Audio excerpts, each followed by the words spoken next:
শেষ মুহূর্তেও বাড়ির পানে ছুটছেন নগরবাসী। সদরঘাট লঞ্চ টার্মিনালে উপচে পড়া ভিড়, সময় মতো ছাড়ছে ট্রেন। ভোগান্তিবিহীন ঈদ যাত্রায় স্বস্তি, বাসে বাড়তি ভাড়া নেওয়ার অভিযোগ। ডক্টর ইউনূসের চীন সফরে বাংলাদেশে অর্জন ভারী, সুফল পেতে দরকার রাজনৈতিক স্থিতিশীলতা। রোহিঙ্গা প্রত্যাবাসনে নেইপিদ বেইজিংয়ের সম্পর্ককে কাজে লাগানোর পরামর্শ।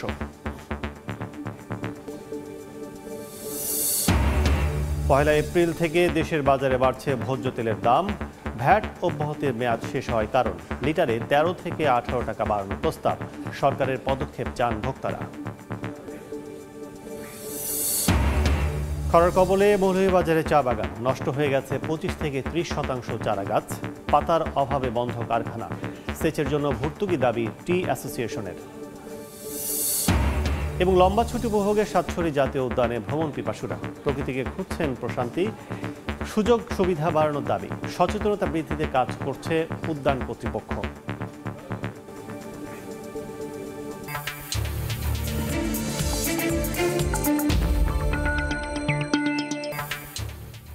দেখছিলেন শিরোনাম। আমন্ত্রণ জানাচ্ছি দেশ ও দেশের বাইরের অর্থ বাণিজ্যের নানা খবর নিয়ে আমাদের নিয়মিত আয়োজন এ সময়ের বাণিজ্যে। আপনাদের সঙ্গে আছি আমি কাজল আব্দুল্লাহ। প্রিয়জনের সঙ্গে ঈদ করতে আজও বাড়ির পথে ছুটছেন নগরবাসী। এই মুহূর্তে সদরঘাট লঞ্চ টার্মিনালে আছেন তাসলিম তৌহিদ, কমলাপুর রেল স্টেশনে আছেন আমিন তুষার, মহাখালী বাস টার্মিনালে তানভীর হাসান মেঘ। শুরুতে যাচ্ছি তাসলিম তৌহিদের কাছে। ঈদ উল ফিতরের উৎসবের আমেজ ধারণ করতে নারীর টানে বাড়ি ফিরছেন দক্ষিণ অঞ্চলের মানুষ। এই দক্ষিণ অঞ্চলের মানুষের সদরঘাট থেকে যে বাড়ি ফিরছে লঞ্চে করে, তাদের উৎসবটা অনেকটা উৎসবের আমেজে পরিণত হয়েছে। লঞ্চঘাট থেকে তাদের ঈদ যাত্রা এখন পর্যন্ত সকাল থেকে বিভিন্ন এই লঞ্চঘাট থেকে যে সমস্ত লঞ্চগুলো ছেড়ে গেছে সবগুলো লঞ্চই দেখেছি যে কানায় কানায় পূর্ণ ছিল, একই সাথে ডেকগুলো ভর্তি ছিল। এমনকি কিছু কিছু লঞ্চও আমরা দেখেছি যে ছাদের উপরে যাত্রী যাতায়াত করতে।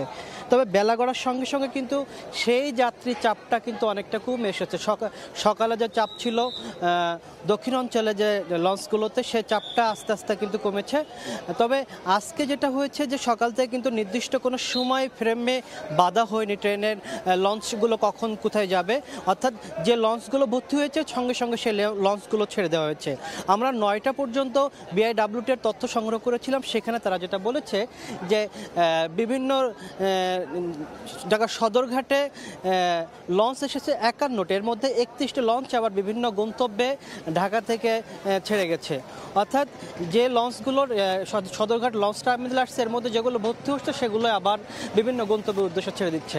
সব কিছু মিলে বলা চলে যে এবারের সদরঘাট লঞ্চে ঈদযাত্রা অনেকটা স্বস্তিদায়ক। কিছু ক্ষেত্রে হয়তো বা ডেকে যাওয়া লাগছে বা কেবিনে ভর্তি হয়ে কানায় কানা পূর্ণ হয়ে যাচ্ছে, তবুও যারা দক্ষিণ অঞ্চলে মানুষ আছে তারা কিন্তু এই ঈদযাত্রা এভাবে স্বস্তিদায়ক দাবি করে, লঞ্চের যাত্রাকে দাবি করে তারা এইভাবে যেতে কিন্তু স্বাচ্ছন্দ্য বোধ করছেন। এবং সকাল থেকে যে লঞ্চগুলো গেছে কোনো ধরনের অপ্রীতিকর ঘটনা কিন্তু আমাদের চোখে পড়েনি। এমনকি আইন শৃঙ্খলা রক্ষাকারী বাহিনীর তৎপরতা আমরা দেখেছি। একটু পরেও কিন্তু স্বরাষ্ট্র উপদেষ্টার এখানে আসার কথা রয়েছে। আইন শৃঙ্খলা বাহিনীরও টহল দিচ্ছেন। বিআইডব্লিউটিএ বারবার সতর্ক করছে কোনো ধরনের অতিরিক্ত যাত্রী চাপ না নেওয়ার জন্য বা ছাদে যাত্রী না নেওয়ার জন্য লঞ্চ কর্তৃপক্ষকে বারবার সতর্ক করা হচ্ছে। সব কিছু মিলে বলা চলে যে ঈদের একদিন ঈদযাত্রা, লঞ্চের যে ঈদযাত্রা অনেকটা স্বস্তিদায়ক এবং উৎসবের আনন্দে তারা যাত্রা করছেন দক্ষিণ অঞ্চলের মানুষগুলো। আমরা একটু যেতে চাই কমলাপুর রেল স্টেশনে, সেখানে আছেন আমাদের সহকর্মী আমিন তুষার, সেখান থেকে জানবো সবশেষ তথ্য। উপদেষ্টা আপনার ওখানে যাচ্ছেন এবং তিনি কিন্তু কিছুক্ষণ আগেই কমলাপুর রেল স্টেশন থেকে কিন্তু আসলে বেরিয়েছেন এবং তিনি আসলে বিভিন্ন প্ল্যাটফর্ম যেমন ঘুরে দেখেছেন তেমনি বিভিন্ন ট্রেনে পর্যন্ত উঠে তিনি আসলে যাত্রীদের সঙ্গে কথা বলেছেন এবং তিনি আসলে সার্বিক পরিস্থিতি যেইগুলো রয়েছে সেগুলো কিন্তু পর্যবেক্ষণ করেছেন এবং তারপরে কিন্তু আমাদেরকে তিনি একটু ছোট করে ব্রিফ করেছেন। তিনি আমাদেরকে যেমনটা বললেন যে এবার যে কোনো ঈদযাত্রার ক্ষেত্রে যে কোনো ধরনের দুর্নীতির বিরুদ্ধে সরকারের জায়গা থেকে এবং কর্তৃপক্ষের জায়গা থেকে যে কোনো ধরনের দুর্নীতিতে তারা আসলে জিরো টলারেন্স আসলে নীতিতে প্রণয়ন করেছেন এবং সেই অনুযায়ী হেঁটেছেন, যার কারণে এবারের ঈদযাত্রাটা এতটা স্বস্তির হয়েছে বলে আসলে তিনি আমাদেরকে বলছিলেন। এর বাইরেও আমরা দেখেছি যে সকাল থেকেও যে ট্রেনগুলো একদম সময় মতোই ছেড়ে গেছে। খুব অল্প একটা দুইটা ট্রেন আসলে অল্প বিস্তর সময় দেরি করেছে, যেটা আসলে খুব একটা অন্যান্য বছরগুলোর সঙ্গে যদি তুলনা করা হয় খুব একটা দেরি আসলে বলা চলে না। এবং যাত্রীরাও আসলে এই যে এবারের ব্যবস্থাপনা সেটি নিয়ে প্রচণ্ড রকম খুশি। তারা প্রত্যেকেই তাদের জায়গা থেকে বলছিলেন যে এই রকম স্বস্তির যাত্রা আসলে তারা গেল কয়েক বছরকে আসলে তারা যতদিন থেকে আসলে ট্রেনে যাতায়াত করছেন তারা আসলে তেমন কিছু পাননি। এরকম আসলে স্বস্তির যাত্রা কিন্তু রেলপথে তারা আসলে কখনোই করেনি। এবং একইভাবে আমরা দেখেছি যাত্রীদের চোখে মুখে যেমন আসে, এবং শেষ দিনে এসেও আমরা আন্তনগর ট্রেনগুলোতে আমরা কোথাও কিন্তু খুব ছাদে যাত্রীদেরকে উঠতে দেওয়া হয়নি। যদিও আজ কিন্তু গত 2-1 দিনের তুলনায় কিন্তু চাপ অনেকটাই কমে এসেছে বলা যায়। যদিও সকালের দিকে আমরা দেখেছি যে কমিউটার ট্রেন যেগুলো গেছে সেগুলোর ছাদে কিন্তু অনেকেই গিয়েছেন, এবং আজ কিন্তু শেষ মুহূর্তে যারা যাচ্ছেন তারা অনেকেই আসলে কর্মজীবী এবং তারা আসলে আজকে আসলে ছুটি পেয়েছেন, সেই জায়গা থেকে আজ আসলে তারা বাড়ি ফিরছেন, যেহেতু আগামীকাল ঈদ হওয়ার সমূহ সম্ভাবনা রয়েছে। তো আমরা এই মুহূর্তে সড়কের খবর জানতে চলে যাব মহাখালীতে, সড়কের ঈদযাত্রার খবর জানতে। সেখানে আছেন সহকর্মী মেঘ। ছিল এই রাজধানীর মহাখালী বাস টার্মিনাল ঈদযাত্রার একদম শেষ মুহূর্তে অনেকটা জমজমাট এবং হাক ডাকে ব্যস্ত থাকতো, তবে সেই চিরচেনা রূপ কিন্তু রাজধানীর যে মহাখালী বাস টার্মিনাল সেটি কিন্তু একদমই লক্ষ্য করা যাচ্ছে না।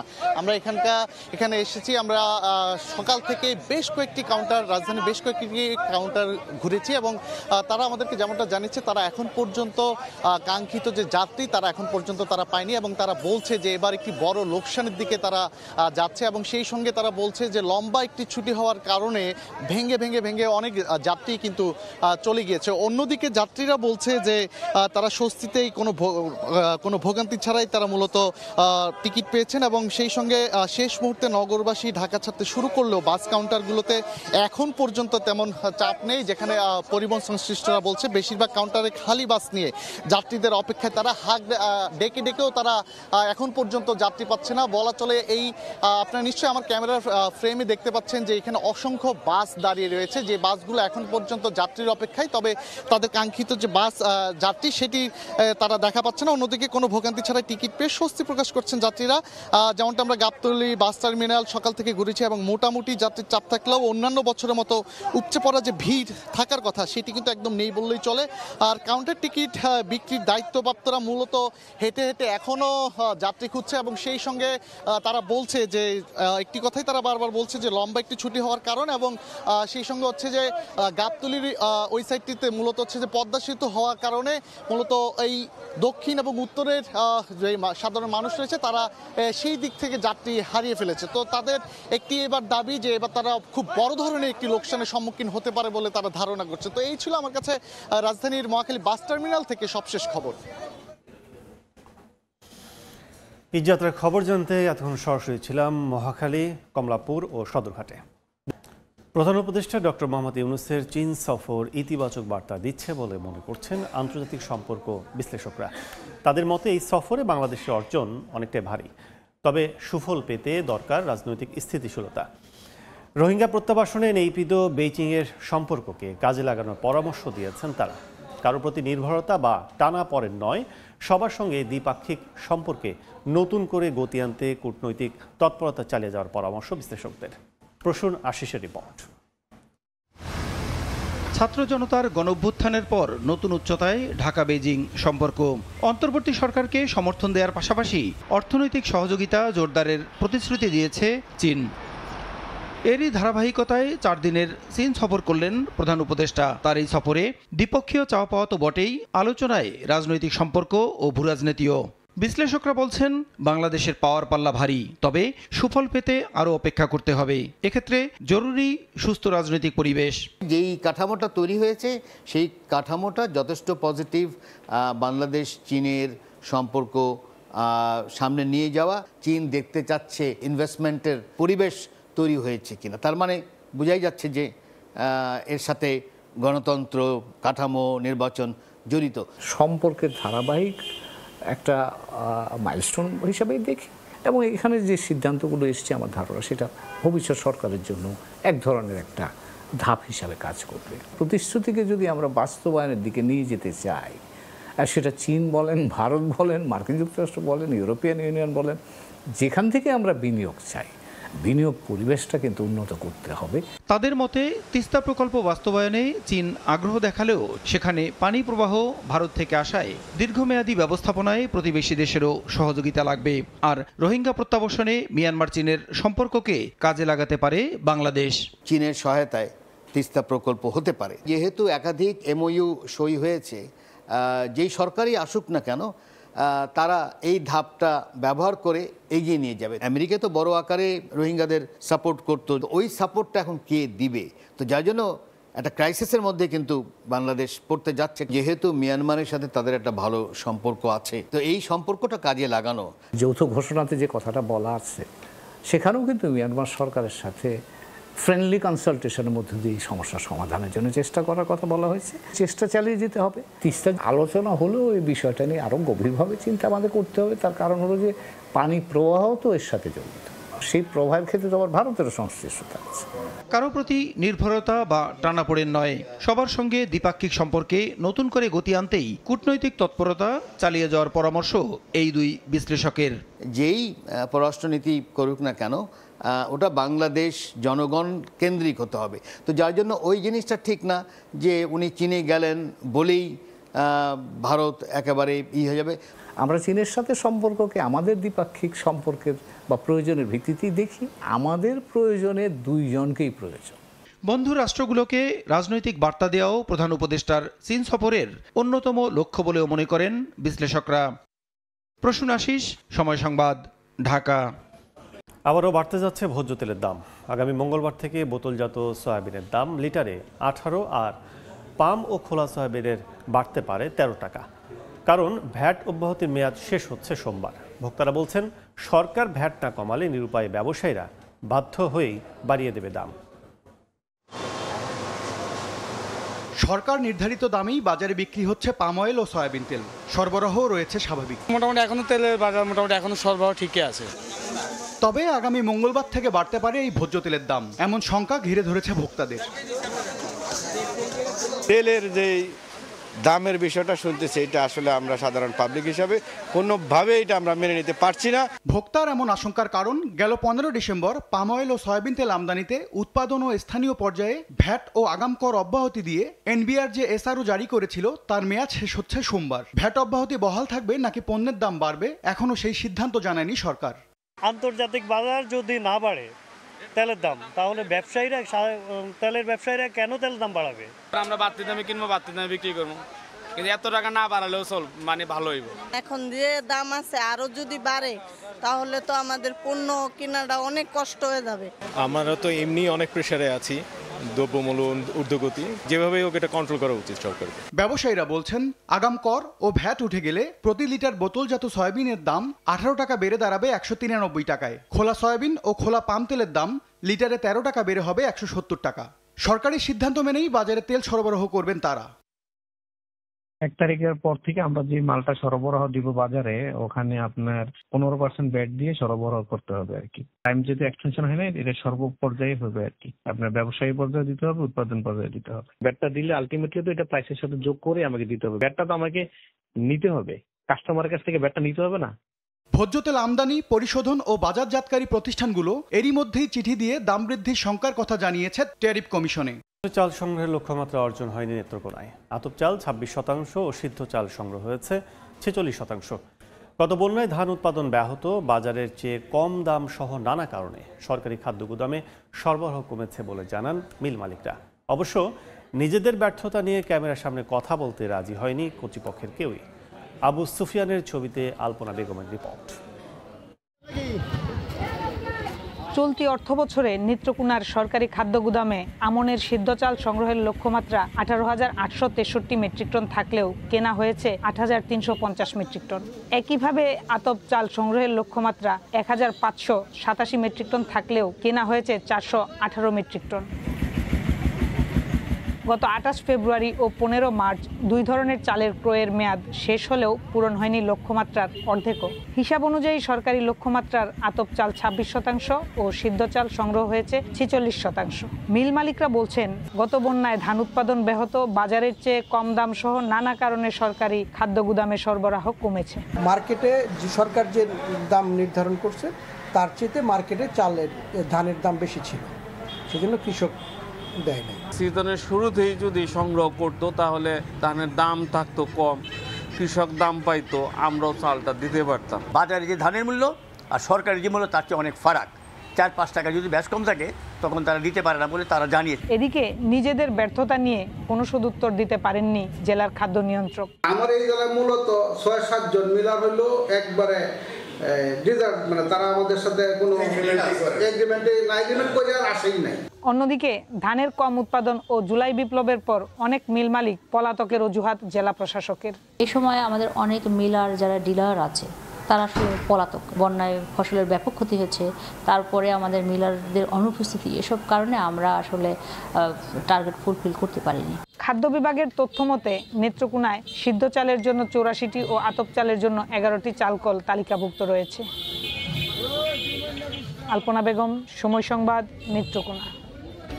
খরার কবলে পড়ে নষ্ট হয়ে যাচ্ছে মৌলভীবাজারের চা বাগানগুলো। এর মধ্যে জেলার প্রায় 25 থেকে 30% বাগানের চারা গাছ নষ্ট হয়ে গেছে। পাতার অভাবে বন্ধ হয়ে গেছে চা কারখানা। খরা মোকাবিলায় সেচের জন্য সরকারের কাছে ভর্তুকি দাবি করেছে টি অ্যাসোসিয়েশন। শাহ ওয়ালিদুর রহমানের তথ্য ও মোহাম্মদ ইয়ারুব আহমদের ছবিতে রিপোর্ট। চা গাছের সবুজ পাতা পানির অভাবে ধারণ করেছে ধূসর রং। গাছের গোড়ার মাটি ফেটে চৌচির হয়ে গেছে। দীর্ঘদিন ধরে বৃষ্টি না হওয়ায় মৌলভীবাজারের চা বাগানগুলোতে মরে যাচ্ছে গাছ। এরই মধ্যে খরার কারণে জেলার 25 থেকে 30% বাগানের চারা গাছ নষ্ট হয়ে গেছে। কাঙ্ক্ষিত নতুন কুড়ি বা চা পাতার অভাবে অধিকাংশ কারখানা চালু করা যায়নি। এতে গেল বছরের মতো এই বছরও চায়ের উৎপাদন লক্ষ্যমাত্রা পূরণ নিয়ে দেখা দিয়েছে সংশয়। পাতা নাই, গাছ মরে যাইতে আছে, বৃষ্টি নাই, ঝড় নাই। গেল বছর আমরা অনেক পাতা তুলছি, কিন্তু এবার আর পাতা পাই না। গাছের অবস্থা ভালো নাই। আমরা চা শ্রমিকরা খুব দুঃখে বসবাস করছি। মূল কারণ হলো বৃষ্টি যদি হয় অচিরেই এসব সমস্যার সমাধান হবে। আবহাওয়া অফিস জানায় গত বছর মার্চ মাসে 48 মিলিমিটার বৃষ্টিপাত রেকর্ড করা হয়, আর চলতি বছর মার্চে এসে বৃষ্টিপাত হয়েছে মাত্র 4 মিলিমিটার। আগামী কয়েকদিনে বৃষ্টিপাতের সম্ভাবনা দেখা যাচ্ছে না এবং এই অতি খরা এটা জলবায়ু পরিবর্তনের একটা প্রভাব বলে মনে করা হয়। খরা মোকাবেলায় সেচের জন্য সরকারের পক্ষ থেকে ভর্তুকির দাবি জানিয়েছে বাংলাদেশ টি অ্যাসোসিয়েশনের সিলেট শাখার চেয়ারম্যান। আর লোকসান কমাতে নানা পরামর্শ দিলেন চা বিশেষজ্ঞ। আগামী মাসগুলোতে যদি আমরা পর্যাপ্ত বৃষ্টি এবং সানলাইট পাই তাহলে হয়তো আমরা কভার করতে পারবো কিছুটা। চা গাছ 18 থেকে 29 ডিগ্রি সেলসিয়াসে চমৎকারভাবে সালোক সংশ্লেষণ প্রক্রিয়াটা অব্যাহত রাখতে পারে। এই জন্য প্রথম মোক্ষম টুল হলো ছায়াতরু। বাংলাদেশ চা বোর্ডের দেয়া তথ্য মতে চলতি বছর দেশে 10 কোটি 30 লাখ কেজি চা উৎপাদনের লক্ষ্যমাত্রা নির্ধারণ করা হয়। সময় সংবাদ, মৌলভীবাজার। ঈদের ছুটিতে হবিগঞ্জের সাতছড়ি জাতীয় উদ্যানে এসেছেন প্রকৃতিপ্রেমীরা। শহর ছেড়ে প্রকৃতির মাঝে প্রশান্তি খুঁজছেন তারা। রাশেদ আহমদ খানের তথ্য, ছবি নিয়ে রিপোর্ট। জীববৈচিত্র্য সমৃদ্ধ সংরক্ষিত বনাঞ্চল হবিগঞ্জের সাতছড়ি জাতীয় উদ্যান। এ উদ্যানে রয়েছে নানা প্রজাতির উদ্ভিদ ও বন্যপ্রাণী। বিশেষ করে বিরল প্রজাতির নানা বন্যপ্রাণীর দেখা মেলে এখানে। পর্যটকরা শহরের কোলাহল ছেড়ে প্রকৃতির মাঝে সময় কাটাতে আসেন এ উদ্যানে। তাই ঈদের ছুটি পেয়েই প্রকৃতির টানে এখানে ছুটে এসেছেন অসংখ্য মানুষ। প্রকৃতি ও প্রাণীকুল রক্ষার পাশাপাশি পর্যটকদের জন্য আরও সুযোগ সুবিধা বাড়ানোর দাবি জানিয়েছেন ভ্রমণ পিপাসুরা। গাছপালা দেখলাম, পশু পাখি দেখলাম, অনেক সুন্দর রাস্তা, খুব ভালো লাগলো দেখতে। ঢাকা থেকে এসেছি, এই সাতছড়ি এলাকাটা দেখে খুব ভালো লাগছে। বানর আছে, বিভিন্ন ধরনের পশু পাখি আছে। অনেকে দাঁড়ায় গান করতেছে, মনের আনন্দে খোলা হলে। এদিকে পর্যটকদের ঘুরতে যেন কোনো অসুবিধা না হয় তার জন্য নেওয়া হয়েছে বাড়তি নিরাপত্তা ব্যবস্থা। ঈদ মৌসুমে প্রচুর লোকের সমাগম হয়, আমরা তাদের নিরাপত্তার জন্য সচেষ্ট আছি যাতে কোনো অপ্রীতিকর ঘটনা না ঘটে। সাতছড়ি জাতীয় উদ্যানে ঈদের আনন্দ ভাগাভাগি করতে এসেছেন হাজারো মানুষ। তবে পরিবেশ সচেতনতা নিশ্চিত করতে দর্শনার্থীদের আরও দায়িত্বশীল হতে হবে বলে জানিয়েছে বন কর্তৃপক্ষ। সময় সংবাদ, হবিগঞ্জ। সামাজিক মাধ্যম এক্সকে কিনে নিয়েছে ইলন মাস্কের কৃত্রিম বুদ্ধিমত্তা সংস্থা XAI।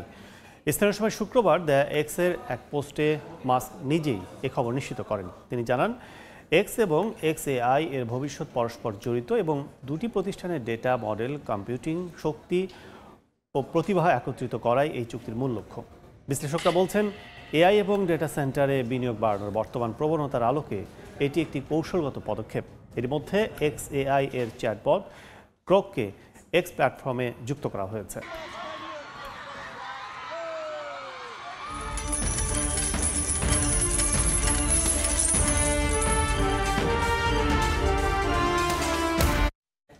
বিশ্ববাজারে ডলারের বিপরীতে ইউরোর দাম কমলেও বেড়েছে ব্রিটিশ পাউন্ড, অস্ট্রেলিয়ান ডলার ও রাশিয়ান মুদ্রা রুবেলের দাম। জাপানি ও চীনা মুদ্রার দাম রয়েছে কমতির দিকে, তবে বিশ্ববাজারে ডলারের বিপরীতে টাকার দাম রয়েছে স্থিতিশীল। রোববার সকালে স্পট মার্কেটে এক মার্কিন ডলার বেচাকেনা হয়েছে 0.92 ইউরোতে। একদিনে 0.26% কমেছে ইউরোপীয় ইউনিয়নভুক্ত 20 দেশের এককেই মুদ্রার দাম। এদিকে 0.77 ব্রিটিশ পাউন্ড স্টার্লিংয়ে মিলছে এক মার্কিন ডলার। একদিনের ব্যবধানে এই মুদ্রার দাম বেড়েছে 0.02%। 149.81 জাপানি মুদ্রা ইয়েন দিয়ে কিনতে হচ্ছে প্রতি মার্কিন ডলার। ব্রিটিশ বার্তা সংস্থা রয়টার্সের তথ্য মতে এই মুদ্রার দাম একদিনে কমেছে 0.82%। বিশ্ববাজারে এক মার্কিন ডলার কিনতে রোববার সকালে 7.26 চীনা ইউয়ান গুনতে হচ্ছে। একদিনে 0.04% কমেছে এই মুদ্রার দাম। আর 1.43 কানাডিয়ান ডলার খরচ করে কিনতে হচ্ছে এক মার্কিন ডলার। এই মুদ্রার দাম একদিনে বেড়েছে 0.08%। এদিকে বিশ্ববাজারে 1.59 অস্ট্রেলিয়ান ডলারে মিলছে এক মার্কিন ডলার। 0.26% দাম বেড়েছে একদিনে। সকালে মার্কিন ডলার কিনতে গুনতে হচ্ছে 84.95 রাশিয়ান মুদ্রা রুবল, যা গতকালের তুলনায় 0.45% বেশি। বিশ্ব মুদ্রা বাজারে এমন ওঠানামার চিত্র দেখা গেল বাংলাদেশি মুদ্রা টাকার দাম রয়েছে স্থিতিশীল। প্রতি মার্কিন ডলার কিনতে গুনতে হচ্ছে 121 টাকা 50 পয়সা। ফরহাদুর রহমান, সময় সংবাদ। শ্রীলঙ্কায় বন্যপ্রাণীর আক্রমণে বিপর্যস্ত কৃষকরা। ধানক্ষেত থেকে নারকেল বাগান সব খাতেই ক্ষতি করছে বাদর, ময়ূর আর কাঠবিড়ালি। পরিস্থিতি এতটাই ভয়াবহ যে অনেক কৃষক চাষাবাদ ছেড়ে দিয়েছেন। সংকট মোকাবিলায় প্রাণী গণনা শুরু করেছে শ্রীলঙ্কা সরকার। তবে প্রাণীদের মারার পরিবর্তে সমাধান খুঁজছেন বৌদ্ধ ভিক্ষুরা। ডাম্বুলার প্রাচীন বৌদ্ধ মন্দিরে এখন অন্যরকম ব্যস্ততা। শিশুদের সঙ্গে নিয়ে বাদর গুনছেন বৌদ্ধ ভিক্ষুরা। নোটবুকে টুকে রাখা হচ্ছে প্রতিটি প্রাণীর সংখ্যা। শ্রীলঙ্কায় কৃষকদের সবচেয়ে বড় শত্রু হয়ে উঠেছে বাদর, ময়ূর আর কাঠবিড়ালি। ফসলের ক্ষতির পরিমাণ এতটাই বেড়েছে যে কৃষকদের অনেকে ফসল ফলানো বন্ধ করে দিয়েছেন। এটা একটা বৌদ্ধ দেশ। আমরা প্রাণী হত্যা সমর্থন করি না, আবার আমাদের প্রাণীগুলো বিদেশে রপ্তানির পক্ষেও নই। তাই একটা বিকল্প উপায় হতে পারে এসব প্রাণীকে নির্জন দ্বীপে পাঠানো। কৃষকদের দুর্ভোগ চরমে। 72 বছর বয়সী বাসিন্দা গণাসেনা ফসল পাহারা দিচ্ছেন এয়ারগান হাতে। দিনের পর দিন ফসল নষ্ট হয়, চরম হতাশ তিনি। রাতারাতি সমস্যার সমাধান না হলেও সরকারের উদ্যোগ তাকে আশার আলো দেখাচ্ছে বলে জানান তিনি। 10 বছর আগেও বাদরের সংখ্যা কম ছিল। এখন শুধু বাদরই নয়, বন্য শূকর আর ময়ূরের সংখ্যা এতটাই বেড়েছে যে ফসল ফলানোরই কোনো উপায় নেই। এই গণনা হয়তো সময় নেবে, কিন্তু যদি সরকার এটাকে কার্যকরভাবে চালিয়ে নেয় তাহলে কৃষকরা অন্তত কিছুটা স্বস্তি পাবে। কৃষকদের দুর্ভোগ স্বীকার করেছেন সরকারি কর্মকর্তারাও। শ্রীলঙ্কার কৃষি ও প্রাণী সম্পদ উপমন্ত্রী বলেছেন, বন্যপ্রাণীর আক্রমণে বহু জমি পতিত হয়ে পড়েছে। এই প্রাণীগুলোর কারণে কৃষকদের ফসল চাষ করা কঠিন হয়ে পড়েছে। মানুষ চাষাবাদ ছেড়ে দিচ্ছে। এই গণনার মাধ্যমে আমরা বুঝতে পারবো কি পরিমাণ প্রাণী আছে এবং কিভাবে সমস্যার সমাধান করা যায়। শ্রীলঙ্কায় বাদরের উৎপাত শুধু কৃষকদের সমস্যা নয়, পর্যটকদের জন্য নতুন এক চ্যালেঞ্জ। ঐতিহাসিক সিগিরিয়া দুর্গের আশেপাশে পর্যটকদের ব্যাগ ছিনিয়ে নিচ্ছে বাদরের দল। কেউ সেলফি তুলতে গেলে হাত থেকে খাবার বা জিনিসপত্র টেনে নিয়ে যাচ্ছে তারা। একদিকে কৃষকদের দুর্ভোগ, অন্যদিকে পর্যটনের সংকট। সব মিলিয়ে শ্রীলঙ্কার বন্যপ্রাণী এখন জাতীয় ইস্যুতে পরিণত হয়েছে। ফসল রক্ষা আর প্রাণী সংরক্ষণের দোটানায় পড়েছে শ্রীলঙ্কা। তবে প্রাণী গণনার মধ্য দিয়ে হয়তো একটি সমাধান খুঁজে পাবে দেশটি। ততদিন পর্যন্ত কৃষকরা হয়তো থাকবেন বন্দুক হাতে আর বৌদ্ধ ভিক্ষুরা ব্যস্ত থাকবেন গুনতির খাতায়। ইয়াসমিন অনন্যা, সময় সংবাদ। এই সময় বাণিজ্যের শীর্ষ সংবাদগুলো জানিয়ে দিচ্ছে আরেকবার। শেষ মুহূর্তেও বাড়ির পানে ছুটছেন নগরবাসী। সদরঘাট লঞ্চ টার্মিনালে উপচে পড়া ভিড়। সময় মতো ছাড়ছে ট্রেন। ভোগান্তিবিহীন ঈদ যাত্রায় স্বস্তি। বাসে বাড়তি ভাড়া নেওয়ার অভিযোগ। ডক্টর ইউনূসের চীন সফরে বাংলাদেশের অর্জন ভারী। সুফল পেতে দরকার রাজনৈতিক স্থিতিশীলতা। রোহিঙ্গা প্রত্যাবাসনে নেইপিদো বেইজিংয়ের সম্পর্ককে কাজে লাগানোর পরামর্শ। এবং 1 এপ্রিল থেকে দেশের বাজারে বাড়ছে ভোজ্য তেলের দাম। ভ্যাট অব্যাহতির মেয়াদ শেষ হওয়ার কারণ লিটারে 13 থেকে 18 টাকা বাড়ানোর প্রস্তাব। সরকারের পদক্ষেপ চান ভোক্তারা।